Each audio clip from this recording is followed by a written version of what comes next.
हमें स्कूल में sine cos tan ये सब पढ़ाया जाता था, लेकिन एग्जैक्टली इसका क्या मतलब होता है और ये रियल लाइफ में कहाँ काम होता है।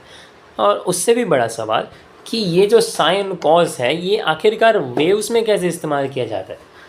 तो नंबर 1, साइन आखिरकार होता क्या है। हमें जैसे कि स्कूल में सिखाया गया था, जो साइन होता है वो होता है परपेंडिकुलर अपॉन हाइपोटेनियस। यानी कि मान लो कि एक राइट एंगल ट्राइंगल है, तो इसका परपेंडिकुलर अपॉन हाइपोटेनियस का मतलब होता है साइन। एग्जैक्टली कहना क्या चाहता है तो मैं तुम्हें समझाता हूँ। ये सिंपली हमें रेशियो बताता है। मान लो कि इसका आंसर आता है कुछ 0.6 समथिंग, यानी कि हाइपोटेनियस अगर 1 यूनिट से बढ़ा तो जो परपेंडिकुलर होगा वो 0.6 यूनिट से बढ़ेगा। एग्जाम्पल के लिए अगर मैं हाइपोटेनियस की लेंथ 1 सेंटीमीटर से बढ़ाकर 10 सेंटीमीटर कर दूँ, जो हमारी परपेंडिकुलर की लेंथ होगी यानी कि इसकी लेंथ वो अप्रॉक्सीमेटली 6 सेंटीमीटर तक बढ़ जाएगी, या कहूँ तो वो 0.6 सेंटीमीटर से 6 सेंटीमीटर हो जाएगी। तो बस इतना ही था साइन। उसी तरीके से कॉस का मतलब होता है बेस अपॉन हाइपोटेनियस, यानी कि इसी की तरह मतलब होता है कि हाइपोटेनियस को अगर मैं 1 यूनिट से बढ़ा रहा हूँ तो उसमें बेस कितने यूनिट से बढ़ेगा। मान लो कि इसका आंसर 0.4 होता है। अगर मैं हाइपोटेनियस को 1 यूनिट की लेंथ से बढ़ाता हूँ तो बेस की जो लेंथ होगी वो भी 0.4 यूनिट से बढ़ जाएगी। अगर मैं इसकी लेंथ 1 सेंटीमीटर से 10 सेंटीमीटर करता हूँ तो बेस की लेंथ 0.4 सेंटीमीटर से 4 सेंटीमीटर हो जाएगी। बस इतना सिंपल सा फंडा था साइन और कॉस का। और अब तुम्हें समझ में आ चुका होगा कि ये दोनों आखिरकार होते क्या हैं।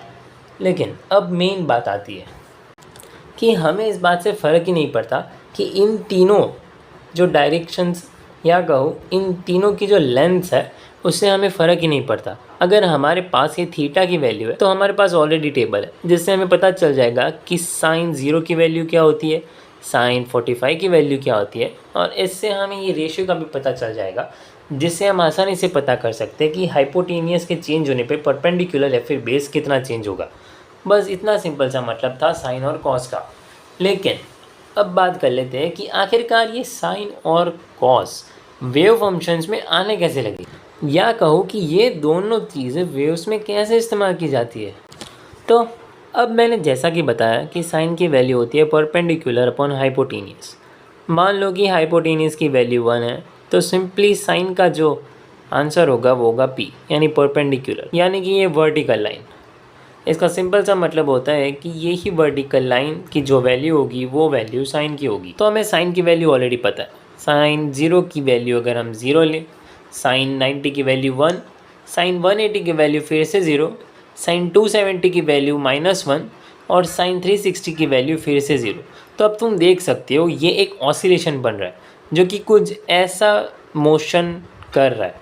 अब मैं तुम्हें सिंपल सा मतलब समझाता हूँ कि अगर मैं इसमें टाइम और डायरेक्शन ऐड कर दूँ तो वो सिंपली एक वेव की तरह दिखेगा। यानी कि तुम एक वेव को कंप्लीट ऑसिलेशन कह सकते हो जो कि मल्टीपल पार्टिकल्स ऑसिलेशन कर रहा है। लाइक अगर मैं यहाँ पे मल्टीपल पार्टिकल्स ड्रॉ कर दूँ तो ये पार्टिकल यहाँ पर आ चुका है, फिर ये पार्टिकल यहाँ पर आ चुका है, फिर ये पार्टिकल यहाँ पर आ चुका है, और इसी ऑसिलेशंस को तुम वेव कह सकते हो। और बस साइन वेव का सिंपल सा मतलब था। हम ट्राइंगल में यूजुअली 180 डिग्री से आगे नहीं जाते, लेकिन जो वेव्स होती है उसमें हम 180 डिग्री के बाद की जब वैल्यूज़ लाते हैं तो अब हमें कुछ ऐसी चीज़ें देखने को मिलती है, और इसी तरीके से हम एक साइन वेव को फॉर्म कर सकते हैं। और बस इसी रीज़न से हम साइन वेव का इस्तेमाल करते हैं। अब अगर तुमने मेरी पहली वीडियो डिफ्रेंशिएशन वाली नहीं देखी तो पहले वो देख लेना ताकि तुम्हें समझ में आ जाए कि डिफ्रेंशिएशन क्या होता है। और अब तो जैसा कि तुम्हें पता है कि जो डिफ्रेंशिएशन होता है साइन का वो होता है कॉस, कॉस का डिफ्रेंशिएशन होता है माइनस साइन, माइनस साइन का फिर से डिफ्रेंशिएशन करोगे तो हो जाएगा कॉस, या कहूँ माइनस कॉस, और माइनस कॉस का तुम फिर से डिफ्रेंशिएशन करोगे तो वो फिर से हो जाएगा साइन। यानी कि जैसे हम पहले थे वैसे ही, यानी कि ये भी एक वेव की तरह ही मोशन बना रहा है। लाइक हम जिस पॉइंट पर थे उसी पॉइंट पर, और इसी वजह से तुम उसे वेव कह सकते हो।